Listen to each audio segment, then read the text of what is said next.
Hello and welcome to the program from the National Assembly. I am Mitaire Ikben.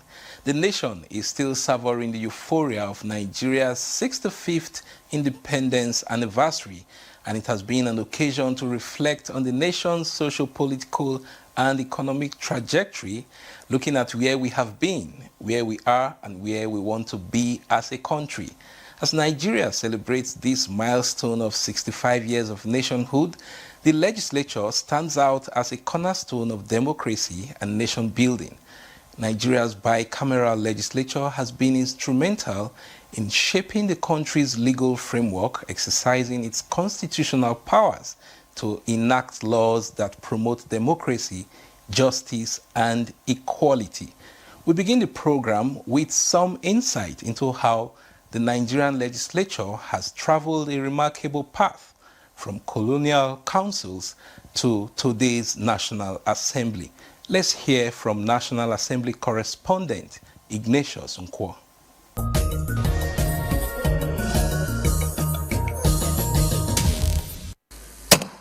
The story of the Nigerian legislature begins with the British establishment of a legislative council in Lagos in 1861. Well, this legislative council had serious defects. It was purely advisory with little input from Nigerians. The Clifford Constitution of 1922 and the Richards Constitution of 1946 introduced some changes as they opened the door for more Nigerian participation.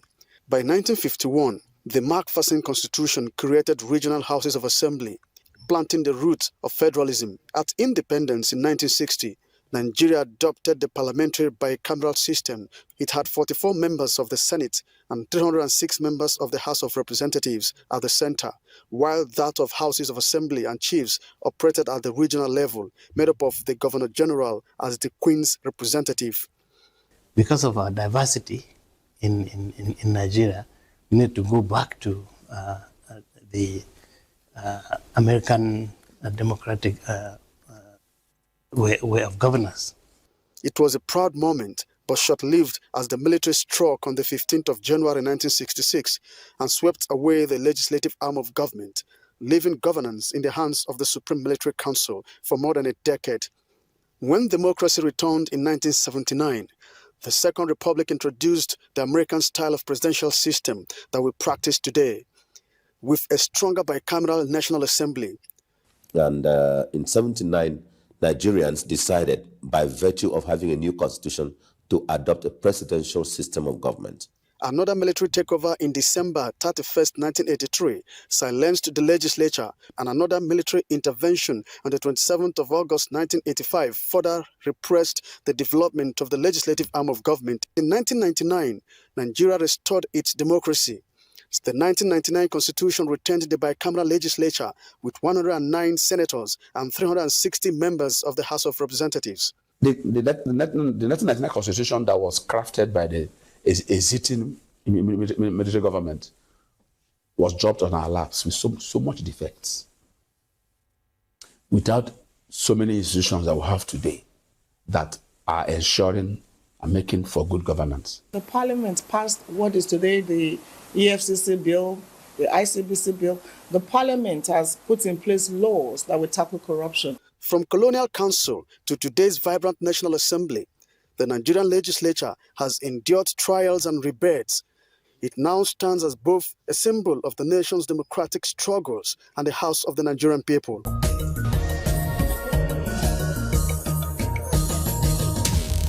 All right, that report from Ignatius sets the tone for some lawmakers and other Nigerians who have been speaking on the role of the legislature in Nigeria's historical journey, as well as expected reforms and laws to improve the well-being of citizens.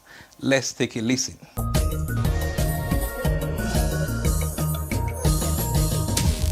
Under these 65 years, military has taken the larger chunk of the years. Democracy only thrived for a few years. It is only this time that we have it at a stretch since 1999 candidate uninterrupted. During the First Republic, it didn't last. It collapsed. Second Republic, like 5 years, it collapsed. Military came back. Third Republic, we have military president and civilian governance. So it was not even totally democratic era. Though we have National Assembly too, but there was no president elected. Now this Fourth Republic, that is the only time we have the three arms of government complete, where we have the executive headed by the president elected, we have the National Assembly, that is the legislature, and the judiciary. Although the executive and judiciary, they have always been there. What makes democracy full and real democracy is the legislature. Absence of legislature, it becomes a military government. And to me, I see it as the best form of government. I heard people can talk to the president and speak to the president. Somebody even say, president, I'll call president names. You dare not under the military. You dare not. So, but under democratic system, you have freedom of speech, freedom of movement, and freedom of association. Everything is almost free. The impact of the legislature cannot be quantified. I want to tell you, if you see most of the projects that you are seeing across the country is the project of the National Assembly that get closer to the people. In fact, people's attention are not even on their governors, are not on the list, on other maybe local government chairman. It's on the legislature because they have access to them. And they see them as very close to the people. As I tell you now, I'm going to be in my hometown. The door is open. People come from everywhere, bring their issues for me to attend to. They cannot see the governor easily like that. And they believe that we can solve the problem, and we are doing our best. We are the one that makes this democracy to work. Otherwise, the vacuum will have been so big that problem will have come again. And in terms of when you look at the area of the lawmaking process, under the military we have decree. Nobody voice is added to whatever they want to say. They go ahead and do whatever they want to do on their own without taking the second opinion. Only 9 people will sit down and decide the fate of over 200 million people and say Supreme Military Council. And whatever they say, whether it's for you or it's final. So we cannot, we are happy today, and Nigerians are happy. This issue that some people are saying, when I hear it sometimes I laugh, rubber stamp of a legislature. If we don't play politics, there is no arm of government that has absolute power or that can stand on its own. As a legislator, I need the executive to function. And the executive also needs me to function. So it's a commercial relationship. It's not a parasitic relationship. That's what people don't know. We have had it in this country whereby the legislator was not in tune with the executives was not in tune with the legislature, and the whole 4 years was wasted. No impact. That is not democracy. Going forward, I want to see more robust legislative work from all of us and more robust relationship between us and the executive arm of government so that we can take the dividend of democracy home. For example, we have power of appropriation. We cannot only appropriate, we cannot execute. So if we don't have good relationship with the executive and we appropriated and the executive refuses to execute it, what are you going to take home? So I want this relationship to be more cordial irrespective of whatever people call it. What is important is to take democracy dividend home, and for my people to be happy when they see me. So going forward, as we have been doing, we only need to build on it, because I cannot say we have not performed. I, Honorable Edda Leke Joseph Abejide, knows that I have done well for my people, and I'm not relenting on that. I want to have it in such a way that by the time I'll be leaving, the impact on ground will not be easily erased in the next 30, 50 years. This is my agenda. And I wish Nigeria happy 65th birthday, and I wish our father, the president of the nation, President Asiwaju Ahmed Bola Tinubu, happy anniversary, happy independent anniversary. The First Lady, happy independent anniversary. All my colleagues, from this Right Honorable Speaker to all of us in the House, the Senate President, all senators, the governors, my governor, Usman Dododo, use him as point of contact to other numerous other governors, happy 65th independence anniversary. In terms of the legislature, we experimented initially with the parliamentary system of government. The system combines both executive and legislative powers in the National Assembly. So, members of the National Assembly are also the members of the executive. So, the Prime Minister and every other person is first of all elected. The Prime Minister is one among equals. He is elected by the members of the National Assembly, and then the same goes for the ministers and so forth. So this did not give adequate room for checks and balances. So you are a member, you are the one making the law, or you are also executing the law. Then who oversees you? Who regulates your conduct? Who checkmates you? So it is part of these problems of lack of adequate checks and balances that led to the downfall of the First Republic. And then it was thought that Nigeria being a multi-ethnic, multi-faceted country, there is the need for us to enact for ourselves a constitution that takes into consideration our diversity. It is within this context that the American system of government of an executive president with a separate Senate and House of Representatives, and also separate states, and also with their legislature, and also a system of local governments with their system of legislature that was adopted. Hence, the Second Republic was fashioned alongside the American system of government.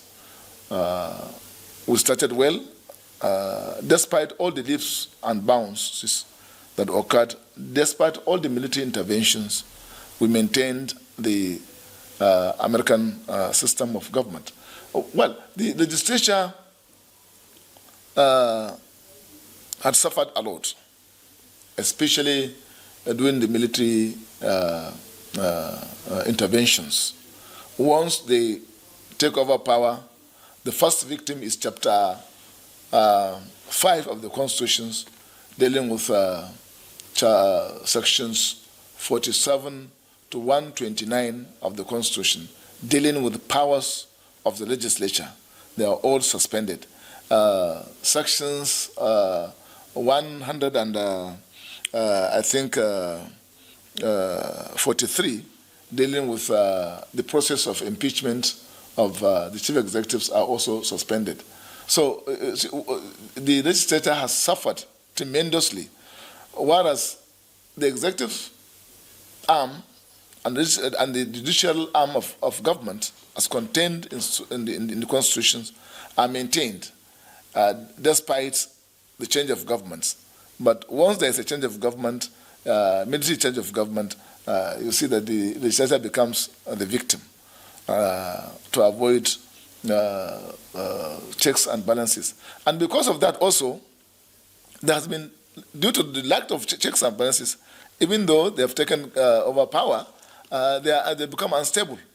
Other people, other arms of the section or a group of the military will come also and attempt or overthrow those in power. So there has never been stability even within the military.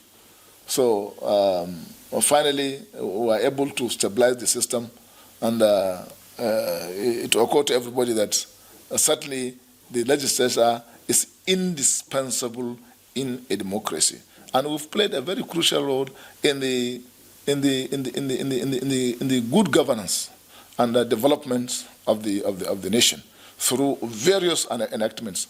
From if you remove the military days from inception, the legislature has played a crucial role in various enactments to stabilize the system. We are, as I said, a very complex, multi-ethnic country. So we need a system that will check itself. If you bring in the parliamentary system where members of the executive and legislature are one and the same, it will not give room for adequate checks and balances, and then we are still going back to the mistakes that were committed in the past, and then this will not augur well in terms of development, progress of the country. In Britain, you can have, if you look at the British system, within 1 year, I think they had about 3 or 4 prime ministers. So it will not be good for Nigeria as a nation to go back to a parliamentary system, because it doesn't have stability, it doesn't have checks and balances. So you can have it in other climes, but certainly not in Nigeria. It will be foolhardy to go back to parliamentary system. If you look at the 3 arms of government, the legislature, the executive, and the judiciary, the most powerful of all these 3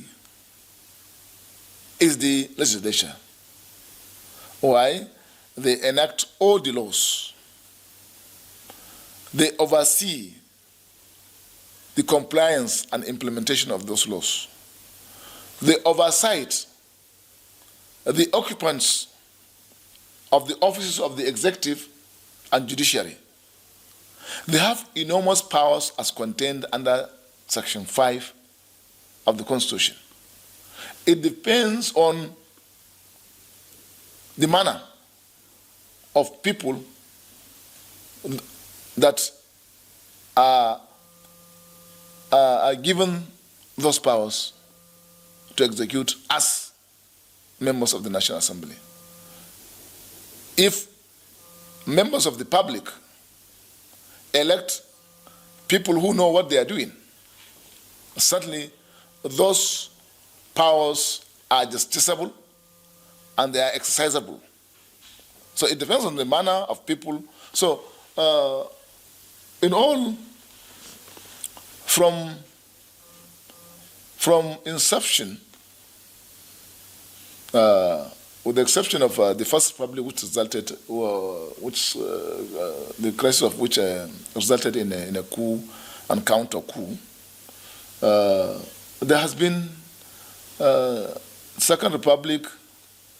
I can remember a number of governors, I think 1 or 2, Even in the Third Republic or Fourth Republic, I think a number of governors have been impeached. This is in excess of the powers of the legislature. During the Obasanjo years, I could remember there was an attempt to impeach the president, even though it did not succeed. But even though it amounted to maybe flexing the muscles, but the legislature indicated that yes, it has powers, and those powers are exercisable. Even though it did not result in the final impeachment of the president, but it did show that those powers are justiciable, they are exercisable by the National Assembly. So they are not empty, they are not there just for show. It depends on circumstance. Impeachment or removal of someone in power depends on the situation at that time. So these are powers that are accessible, really, and that they have so far, from my assessment, the legislature has lived up to expectation, even though it has also its own crises. There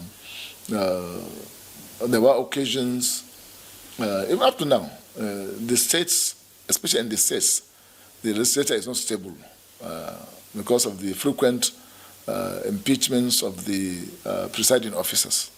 We hear that speaker, this thing.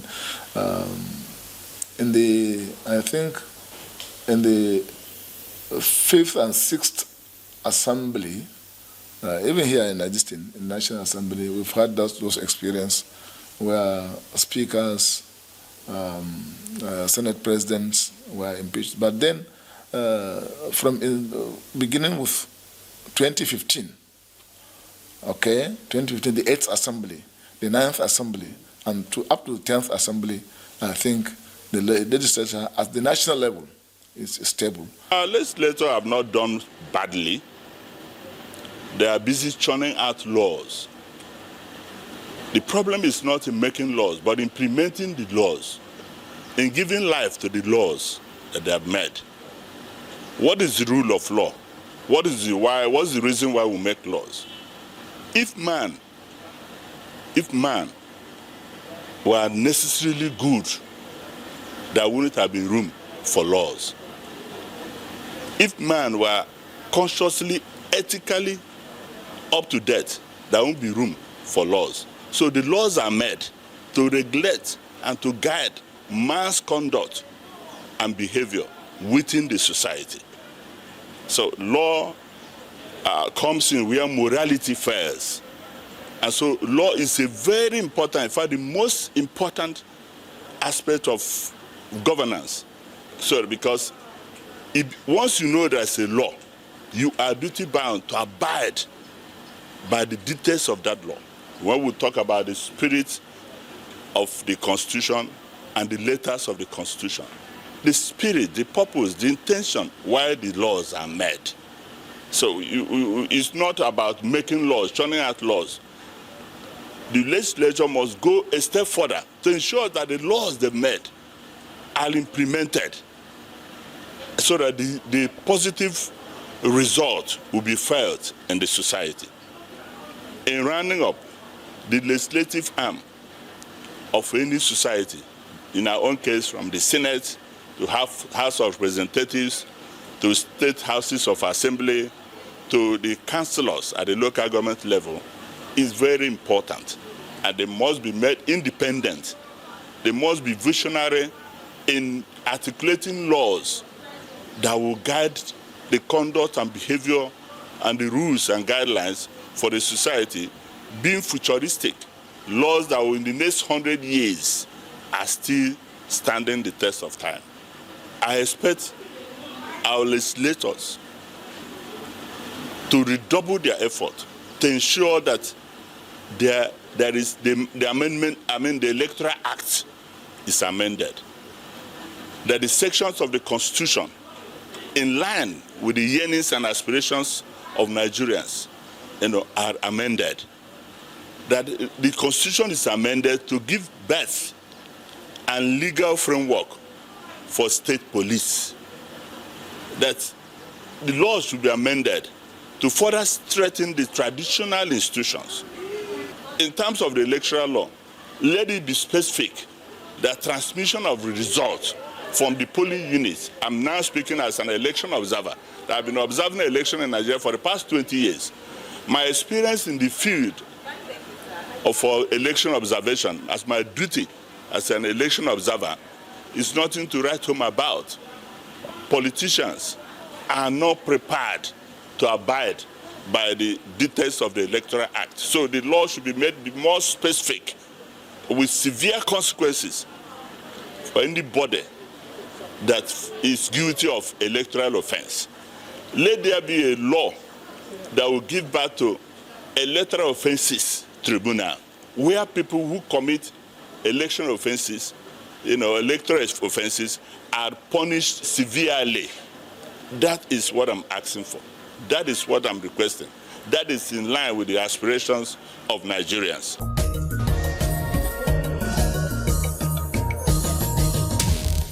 And from those viewpoints on the role of the legislature in nation building, we take a peep into the past to recall those who have piloted the affairs of Nigeria's legislature from the dawn of independence to present day, navigating the politics of various eras to preside at the National Assembly.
In 1983, Iochia Ayu served as president of the Senate in the Third Republic between 1992 and 1993 before he was impeached. He was succeeded by Ame Ebute, whose tenure was short-lived like the Third Republic.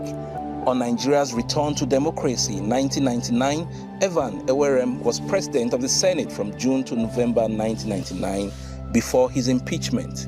His successor, Chuba Okadibu, was also impeached after presiding between November 1999 and August 2000. Ayim Pius Ayim became the second youngest president of the Senate at 39, serving between August 2000 and June 2003. Next on the saddle was Adolphus Wabara, who was president of the Senate between 2003 and 2005 when he resigned. Ken Unamani took up the mantle from 2005 to 2007 to pave way for David Mark, who is so far the longest-serving Senate president from June 2007 to June 2015. Bukola Saraki succeeded David Mark as president of the 8th Senate from June 2015 to June 2019. Ahmad Lawan presided as president of the 9th Senate from June 2019 to June 2023, while Godswill Akpabio was elected president of the Senate on June 13, 2023 to date. From the Senate, let's take a walk down the long corridors of Parliament to the lobby of the House of Representatives. Here we also have in pictures the succession history of presiding officers who have held sway in the hallowed chambers of the House of Representatives. Jaja Wachuku was first indigenous Speaker of the House of Representatives who received Nigeria's Instrument of Independence on October 1st, 1960. His successor was Ibrahim Jallo Waziri,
And that chronology of the presiding officers of the National Assembly no doubt refreshes our memory about the intrigues that have characterized the emergence of various leadership of the National Assembly.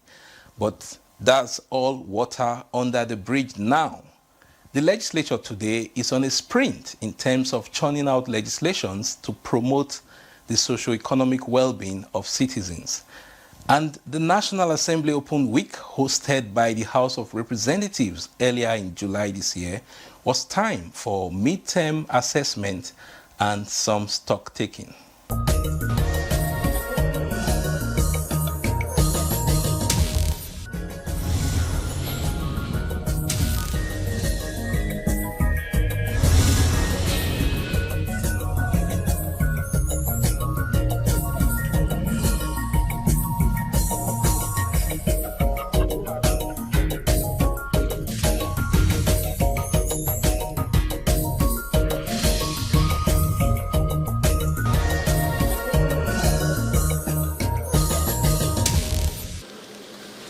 First of all, by being here reminds me of the history and the spirit of this house. As in the words of Franz Fanon, every generation must out of relative obscurity discover its mission, is either fulfill it or betray it. It is a fact that every generation of members of House of Reps have their own challenges, their own hurdles, their own crises, and their own issues they confront within their own time and tenure. Every Nigerian can attest to the fact that this house has been a platform of history. From the leaders and leaders of the First Republic to date, we have seen the drama, the conflict, and the issues that has shaped Nigeria's politics for generations and for years. The opportunity of being in this house is part of our lives to make impact in our society and to make our contribution to our country.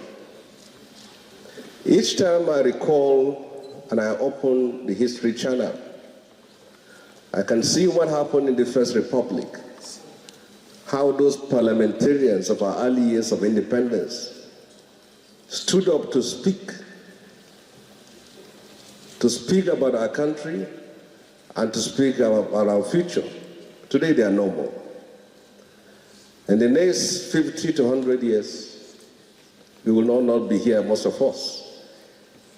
But whatever we have done, whatever contribution we have made, will be part of Nigeria's history. It is a fact of history that there are 2 or 3 types of legislature. You have the combative one, you have the compliant one. And what I've seen here is you try to navigate the two.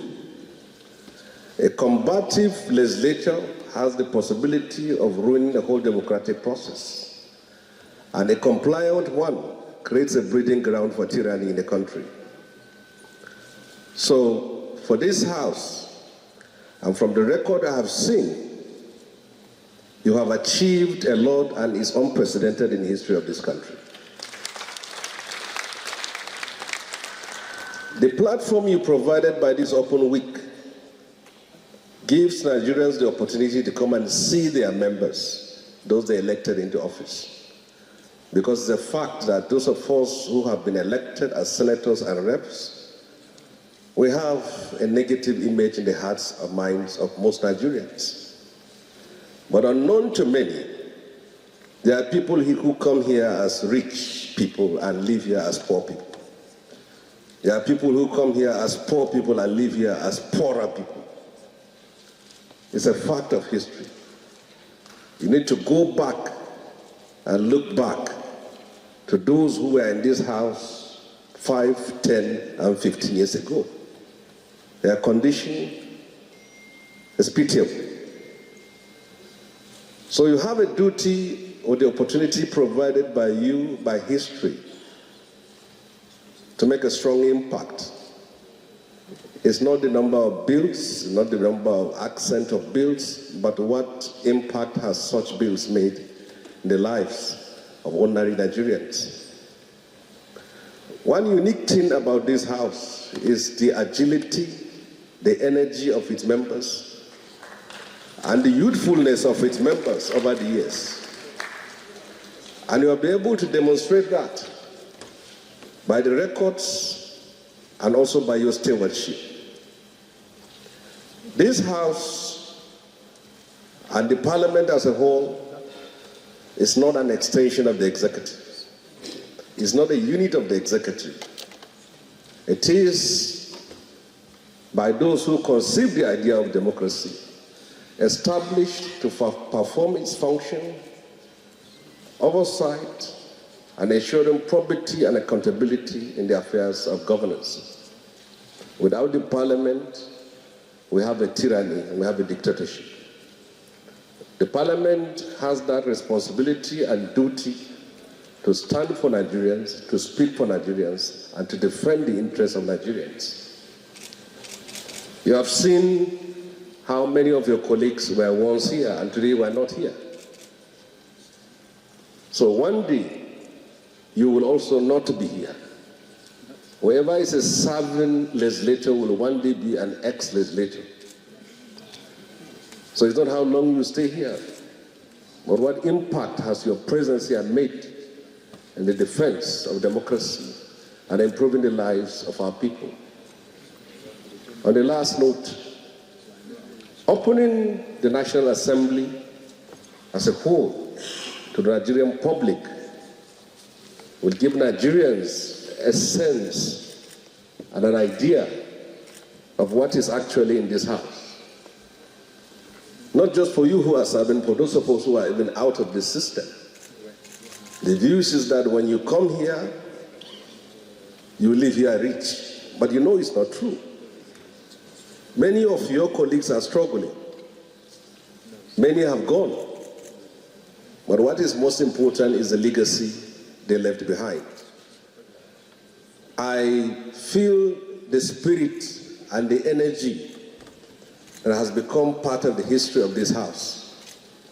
And I believe that you will keep the torch of the integrity and the mission of this house has been left behind by your predecessors. We appreciate the way the Speaker has actually catched out age to make sure that it brings the people, the citizens that you are representing to the floor of the House.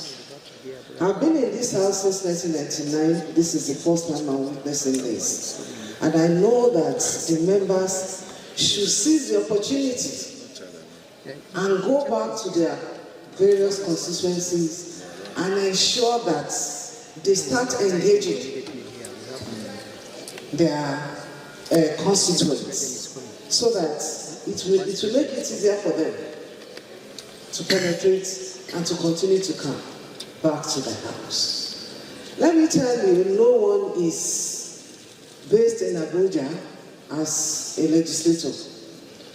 Where you belong is where the citizens are, and that is your constituency.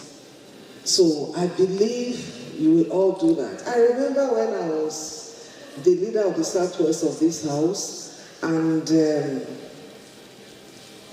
when they gave my members cars in those days, I was shocked when I saw all the members, they went and screened their cars.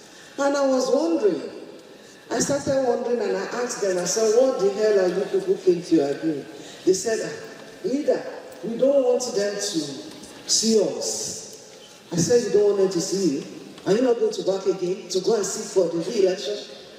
You are covering your cars with screens so that they will not know you are the one person. Let me give you just 48 hours to go and do all that. There's no way you can operate without being a very good representative. And that is what Mr. Speaker is trying to achieve. I know that democracy is for the people, by the people, and for the people.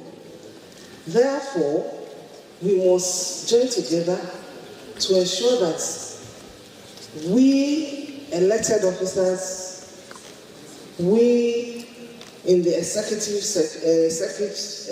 section come together for proper work to be done so that those people who put us front will continue to respect us and will appreciate that there's transparency and responsiveness in whatever we are doing.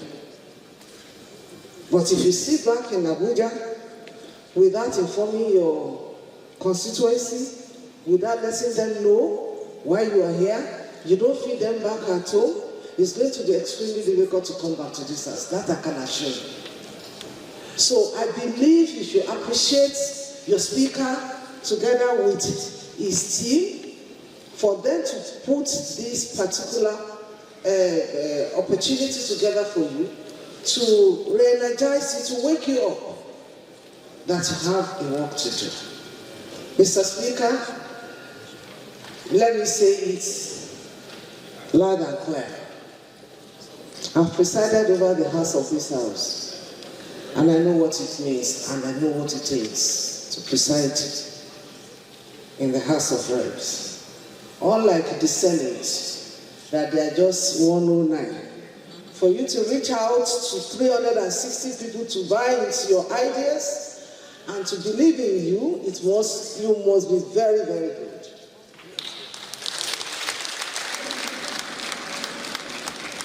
I want to say it here that of all the speakers we have gotten in this house, your speaker is the best.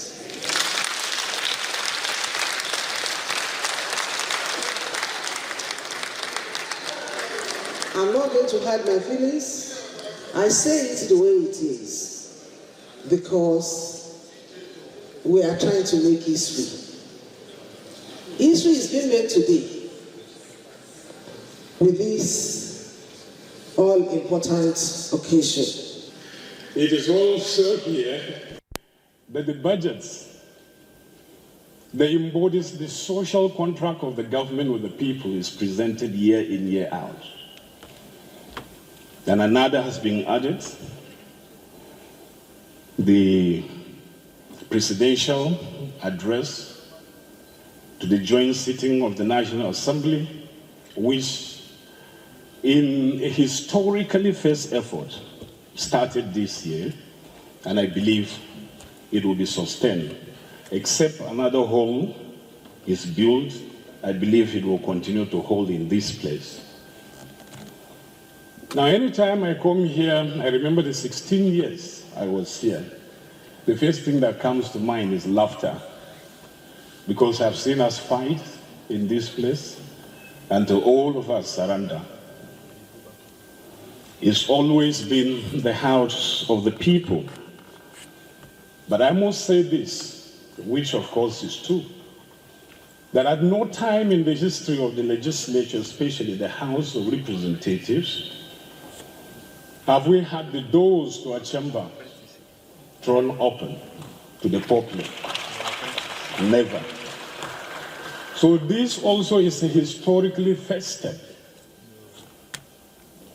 And it demonstrates one thing, the willingness of the leadership and the membership of the National Assembly to tell Nigerians that we are ready for the work you've assigned to us. And one of the work of Parliament is to hold others to account, especially the executive. But by throwing your doors open, you're saying, we want to be accountable. We want to account first, hold us to account before we hold other arms of government to account. I believe it is only leaders or the leadership that is committed to integrity that would do this.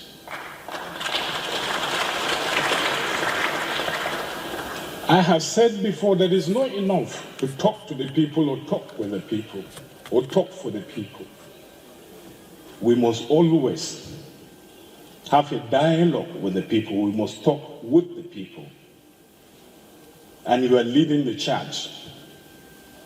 And don't think that your efforts are going in vain. The executive is listening to events that are taking place in this place.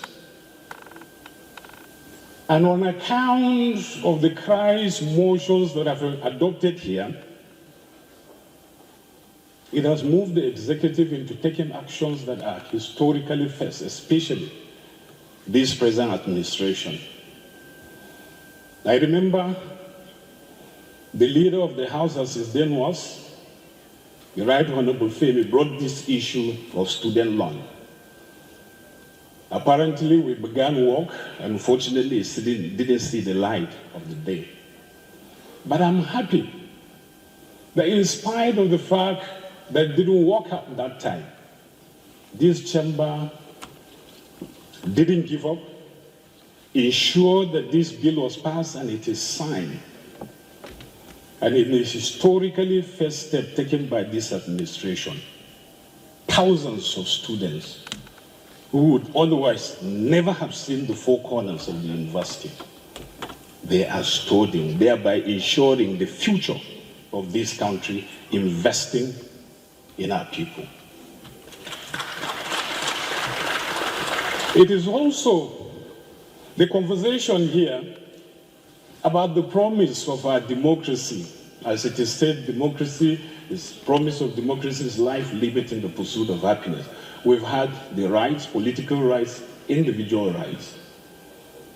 But the other problem has been the pursuit of happiness.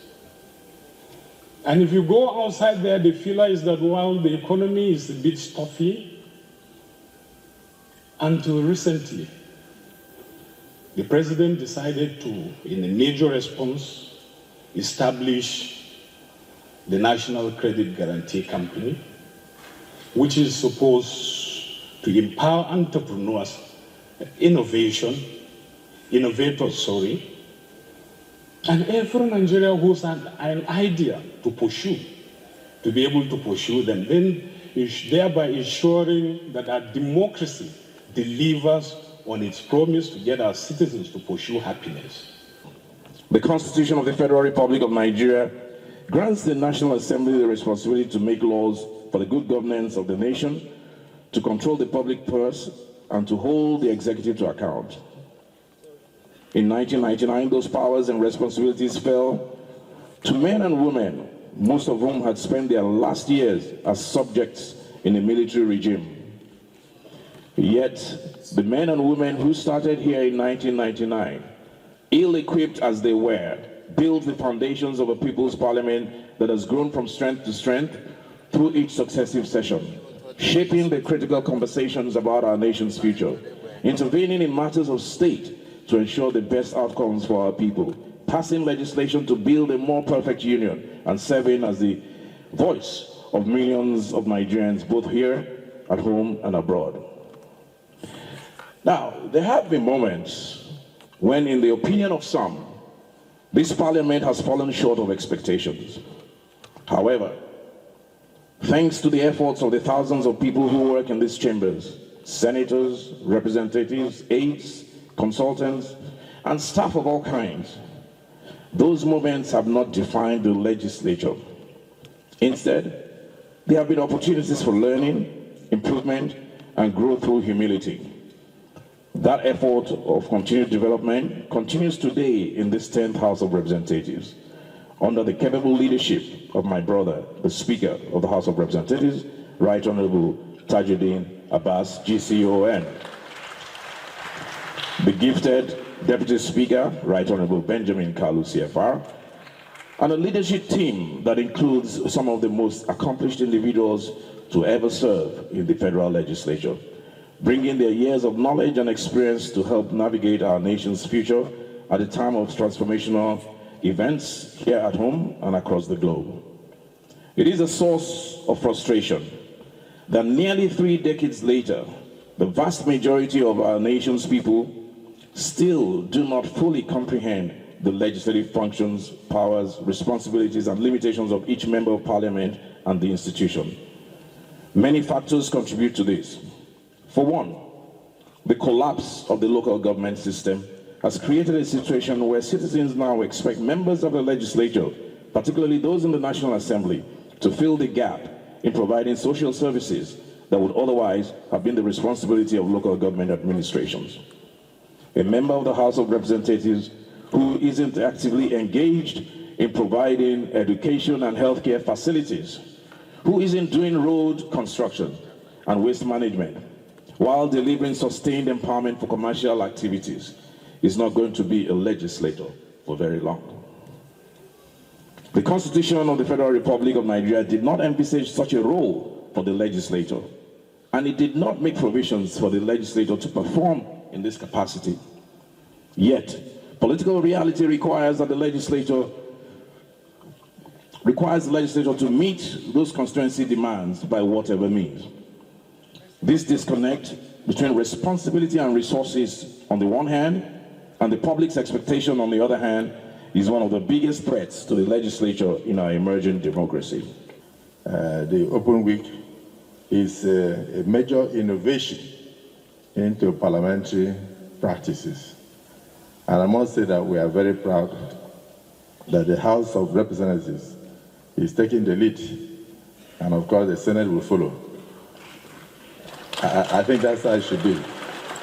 Then after that, we will now consider joining it together and coming together to do it together on a yearly basis. Mr. Speaker, on behalf of the Senate, the 10th Senate of the Federal Republic of Nigeria, I'm delighted to say congratulations to you, because this is truly the People's Parliament. It is very important for the public to understand what we do here. That way, all the stories and ambiguities will be erased. And I want to thank Bajabia Miller for explaining that if you fail to even do constituency projects, your people may not think that you are performing.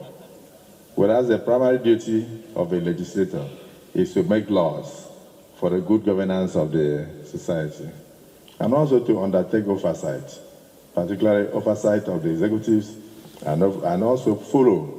You're not going to appropriate money, you also follow how the money is spent, to be sure that it is spent for the good of the people.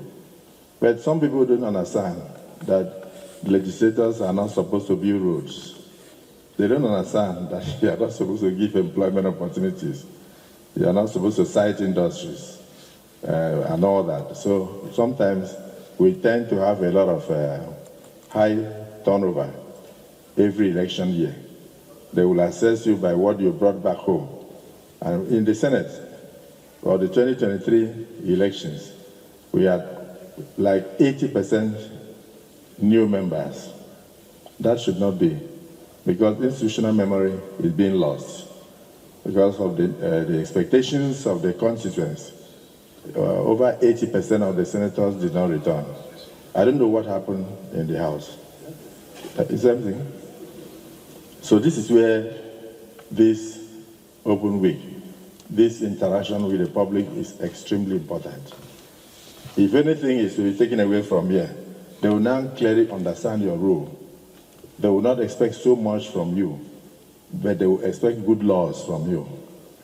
Over the past period, the House of Representatives, you have undertaken about 2,263 bills, and about 1,478, representing 65.3%, have passed second reading. The President has also assented to about 55 as of now. But what we have is 51. It actually, I received 4 more bills. In fact, let me say 57, because after we received the 4 bills on the tax reforms, we also received 3 more that had to do with the creation of tertiary institutions across the country. So this is unprecedented for any assembly since 1999. So let me say congratulations to all of you. And then I believe you have, in the course of the Open Week, and in the course of interacting with the public, a situation where you have to take the green book and also let the public know how your procedures are here. Let me give you an example from the red chambers. When we start, we have sequences. Our other paper, let me say our rule book by section 38, enjoins us to follow a particular order. And so once we are through with the announcements, we go into petitions. And at that time, before we start the business of the day, that is where members are supposed to raise points of order. And then matters of urgent national importance. But sometimes you would have started with business of the day. When you are even on the third business of the day, because the particular distinguished is very new, and I've not even opened the red book, the person will raise his or her hand and will say, Order 4151, something we have passed. Now, if you, the presiding officer, attempts to say no, the public out there will think that you are not allowing their senator to speak. I hope you understand. They will not know it because the senator is out of order. And the senator will not know that he or she is out of order. So sometimes I will say, approach the chair, and they will come, I'll open the book and whisper. Because if you go and say it publicly, the public will also know that he or she had not read the rules of the floor. I hope you understand my point. And then if you keep correcting people, the next thing they will say you are guilty of executive high-handedness. Do we say you are guilty of too much knowledge? It's always proving to know too much. I hope you understand. Then, when we finish debate and we go into prayers, if you have additional prayer to make, you should go straight into the additional prayer. So for the public, when you hear the presiding officer say, any additional prayer, some of you, and even over there, will stand up. Instead of bringing about additional prayer, you commence the debate afresh. You commence the debate afresh, and you go on and go on and go on. So as a presiding officer, I don't know whether it happens to you. You are now between the devil and the deep blue sea. Otherwise, they will say you have committed executive arrogance by trying to shut down a colleague from speaking. So all you do is to shake your head. So we must also use this open week to educate the public so that when they see us, at any point in time, they will know why we are taking the decisions we take from the chair. I hope I'm making a point. So the first thing there will be to urge members to open your green books, go through it, familiarize yourself, and be sure that you are truly part and parcel of the chambers. And a lot of conflicts will be reduced. A lot of conflicts will be reduced. Some of the conflicts are based on, not ignorance, are based on lack of reading of the rules of the chamber. If you are in the army and you decide to walk out of the barracks and travel abroad and come back, they will declare you a war. And then, of course, they will discipline you. Even for you to travel out of the country, you are expected to write and get approval from the Right Honorable Speaker. The leader of the, I don't know whether it's done yet. It's the same thing. But some members will just travel. We should be able to account for your movements at any point in time. But many of you do not adhere to that. You just travel and come back. You think it's normal. Supposing you run into a problem in the country that you are going to, how would the presiding officer be able to call the Nigerian embassy there to assist you when you did not even know that you had left the country? So these are some of the issues and some of the things I believe this open week will help us to also have a period where we talk to ourselves. But overall, this is probably the most peaceful House of Representatives that we have had since 1999. This is the most peaceful. I don't know how Mr. Speaker and the leadership did it, but I have not seen anybody throwing chairs. I have not seen a single person being slapped. I know that there was a period when I was a governor, and a woman from my state just stood up and slapped Senator Abuja. And then I gave him a very big slap when in a committee meeting, and it was shown live. So people came to me to complain. I said, no, it shows we have strength. Our women are doing well. But that conduct was unparliamentary, am I right? And so in the next election, the constituents had to punish the person. I don't think the person ever came back to you till today. So there are conducts that are unbecoming, and we must learn to have that decorum so that this chamber will continue to have respect. Then I must say that you have done excellently well. Whatever is left for us to concur in the Senate, we assure you that we are going to devote the next few weeks to clear our table so that you can send more bills to us. So for now, mine is to say congratulations to you and congratulations for the journey so far. I thank His Excellency, the President of the Senate, for his steadfast support, which underscores the unity and shared purpose of our bicameral legislature. I also acknowledge honorable colleagues, distinguished guests and friends of democracy for joining us. This week's program reflects our commitment to an open parliament that listens and responds to citizens. From Tuesday, July 8th to Thursday, July 10th, we'll host thematic sessions and interactive events designed to deepen engagements. On Tuesday, participants will discuss nutrition and food security with experts from government, civil society, and development partners. Wednesday features the Special Seat Bill dialogue on women's representation, a forum on the constitutional role of traditional rulers, and an afternoon session on the economy and citizens' participation. Thursday's agenda includes workshop on youth involvement in politics, live media interaction for leadership, and a closing dinner.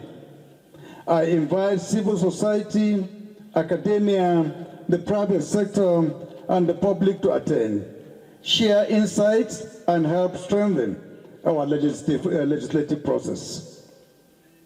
We wish to thank everyone who made this occasion possible, from civil society organizations to our international partners. Your support has enhanced our capacity to deliver on Agenda 6 of our legislative agenda on inclusion and open parliament. We especially acknowledge women, young people, persons with disabilities, and internally displaced persons whose voices we have worked to amplify. Today, as we launch the midterm legislative scorecard of the House of Representatives, we recognize that this is a critical moment in our tenure. 2 years ago, Nigerians entrusted us with their aspirations, and since then, we have pursued transparency, inclusion, and accountability in all our actions. In developing our 8-point legislative agenda for 2023 to 2027, we consulted widely with government ministries, civil societies, and development partners. We aligned our priorities with the renewed up agenda of His Excellency President Bola Ahmed Tinubu, while preserving the constitutional separation of powers and our oversight functions. Collaborative governance has guided our work. We have maintained a respectful partnership with the executive while asserting the autonomy of the legislature whenever required. I will not repeat the thorough and exemplary presentation given by the lead consultant. Instead, I will concentrate on analyzing our legislative outputs aligned with our legislative agenda. In our first two sessions, this House introduced 2,263 bills. Among these, 1,478 have gone through second reading. 135 are awaiting further consideration. And 339 have been referred to standing committees. 5 bills were negatived, reflecting rigorous legislative debate. Member-sponsored bills accounted for 2,204 of the total, with 26 executive bills and 33 emanating from the Senate for concurrence. These figures indicate a steady upward trend since 1999, highlighting an ever-growing legislative capacity and competence. As of 30 June 2025, the House has passed 237 bills and forwarded them for presidential assent, of which 55 have been signed into law. These enactments include the tax reform laws comprising the Nigerian Tax Act, the Nigerian Tax Administration Act, the Nigerian Revenue Service Act, and the Joint Revenue Board Act, which simplify the tax code and harmonize revenue collection across tiers of government. The Electricity Act Amendment 2023 transfers electricity to the concurrent legislative list, empowering both federal and state governments to legislate on power generation, transmission, and distribution.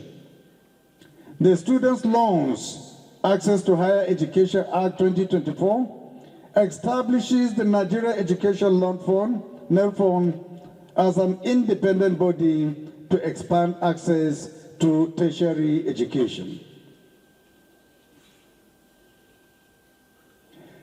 In security and governance, the Control of Small Arms and Light Weapons Act creates a center to curb illicit firearms. At the same time, the Defense Industries Corporation of Nigeria Act 2023 modernizes our defense production framework. Cybersecurity received a boost through the Cybercrime Prohibition and Protection Amendment Act 2024. 6 regional development commissions were established to drive region-specific growth. To protect livelihoods, the National Minimum Wage Amendment Act 2024 raised the statutory wage, and the Nigerian Police Amendment Act 2024 strengthened police professionalism. The Finance Act Amendment 2024 aligned fiscal policy with economic priorities. And the Judiciary Office Holder Salaries and Allowances, etc. Act 2024 revised judicial remuneration to safeguard independence. The Central Bank of Nigeria Act modernizes the Apex Bank's mandate. Other statutes include the Nigerian Anti-Doping Act 2025, the Investment and Securities Act 2025, the Revenue Mobilization, Allocation and Fiscal Commission Act 2025, and several acts that established new universities and special institutions to broaden educational opportunities. The legislative backlog includes bills awaiting Senate or presidential approval, such as the Oath Act Repeal and Enactment Bill, which modernizes Oath administration laws, the Federal Fire and Rescue Service Bill to improve emergency response, and the Federal Audit Service Amendment Bill, which enhances transparency. The Administration of Criminal Justice Act Bill aims to modernize criminal justice processes. At the same time, amendment to security and anti-corruption laws seek to improve coordination update mandates, and strengthen measures against financial crimes. Our use of motions has increased in tandem with our legislative output. Members sponsored 1,100 motions in 2 years, over 36% of which address matters of urgent public importance. These motions have triggered swift executive action on flood disasters, public health emergencies, and citizens' grievances. The record number and scope of our motions illustrate our heightened responsiveness. Oversight has been a fundamental part of our work. By June 2025, committees held over 1,000 meetings and visited more than 300 sites. They monitored over 200 ministries, departments, and agencies. Our committees carefully examine policies and spending to ensure they align with the expectations of the people. Thanks to strong oversight by the 10th House, we have recovered misappropriated funds and corrected administrative issues in government agencies. This House truly serves as the People's Tribunal. Through the Committee on Public Petitions, we received 621 petitions from citizens on wrongful terminations, rights violation, and other grievances. 24 petitions have been fully treated with reports ready. 30 were dismissed for lack of merit. The remaining 567 are at various stages of the hearing and investigation processes. Some have reached the floor for debate and recommendations, showing that no plea is too small for this institution. Regarding constitutional reform, we are considering 109 amendment bills across various sectors, including electoral, judicial, legislative, and inclusive governance.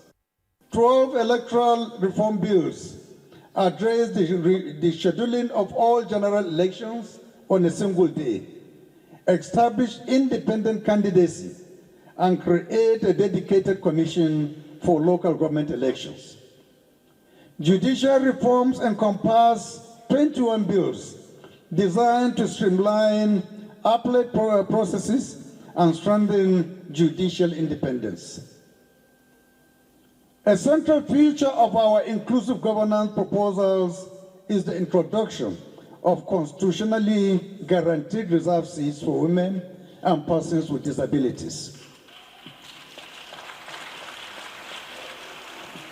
Under the draft amendment, 10% of seats in both the Senate and the House of Representatives will be set aside for women.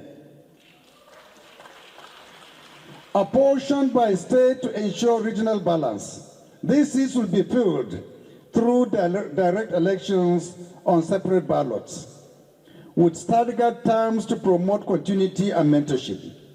5% of seats will be reserved for persons with disabilities, with candidates nominated by accredited disability advocacy organizations. Reserved seats representatives will enjoy the same rights and privileges and committee assignments as their peers, reinforcing their full integration into legislative work.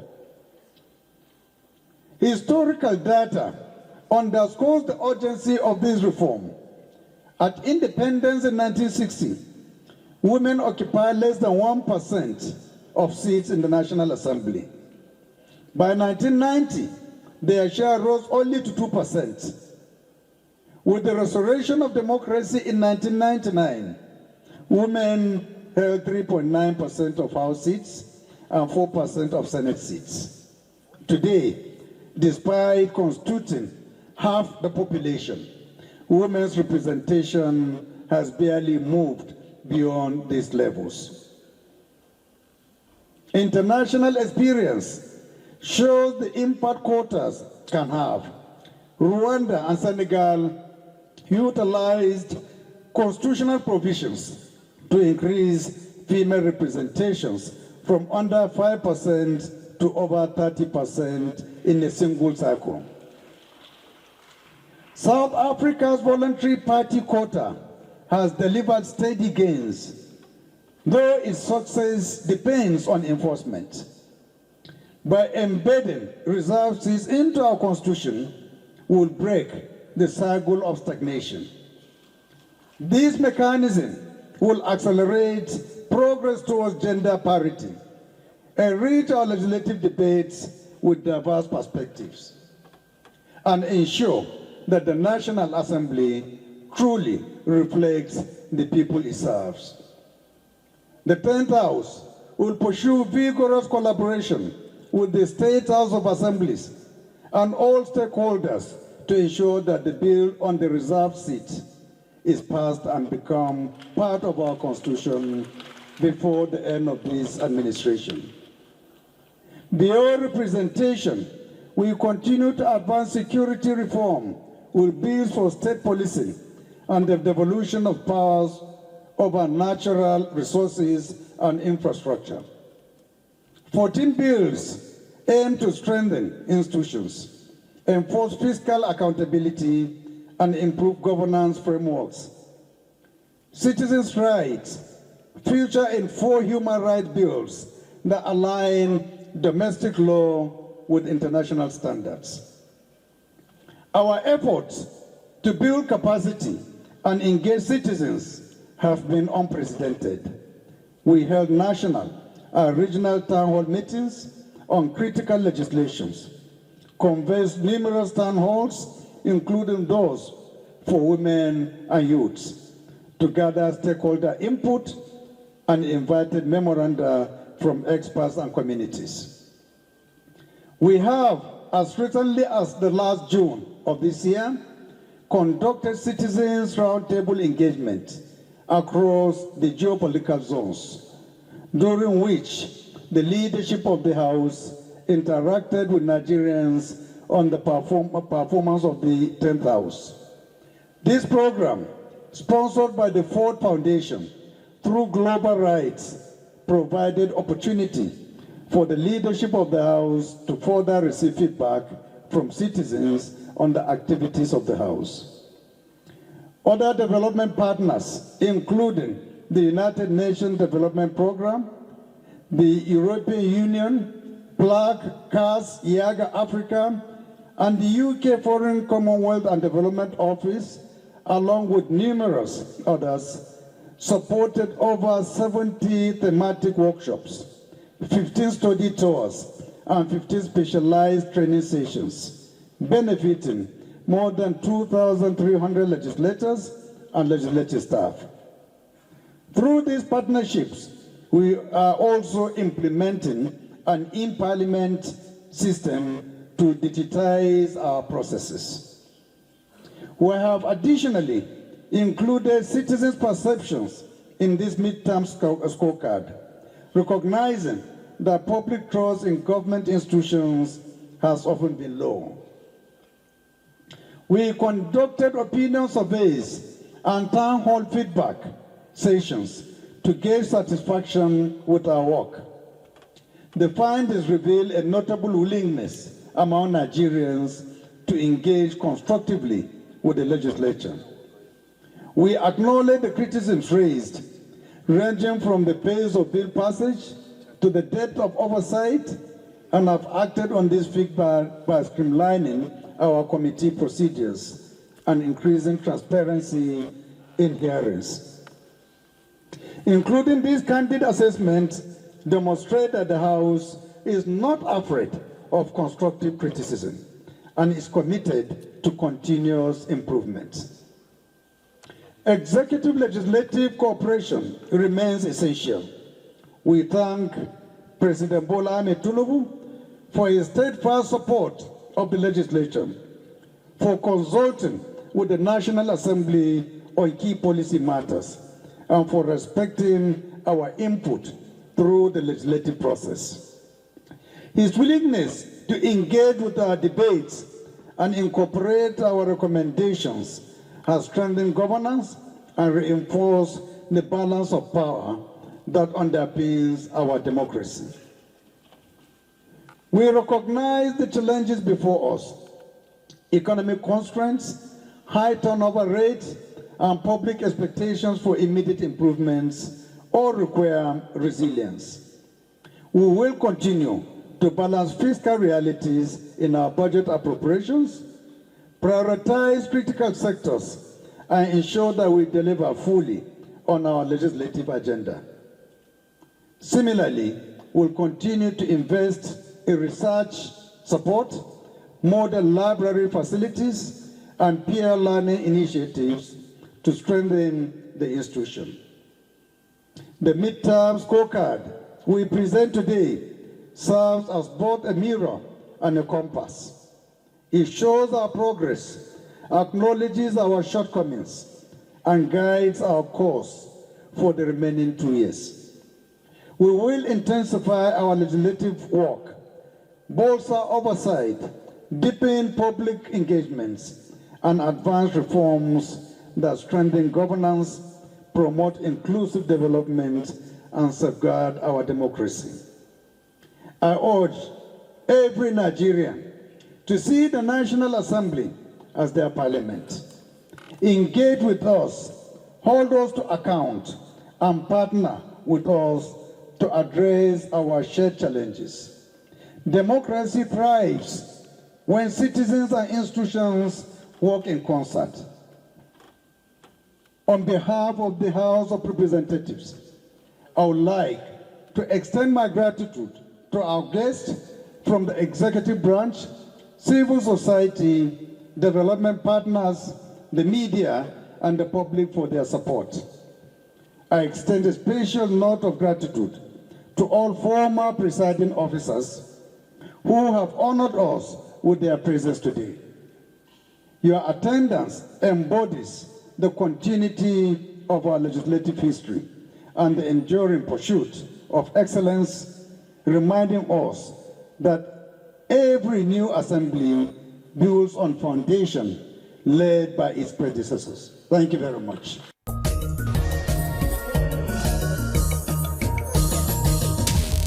And that's the size of the program for today.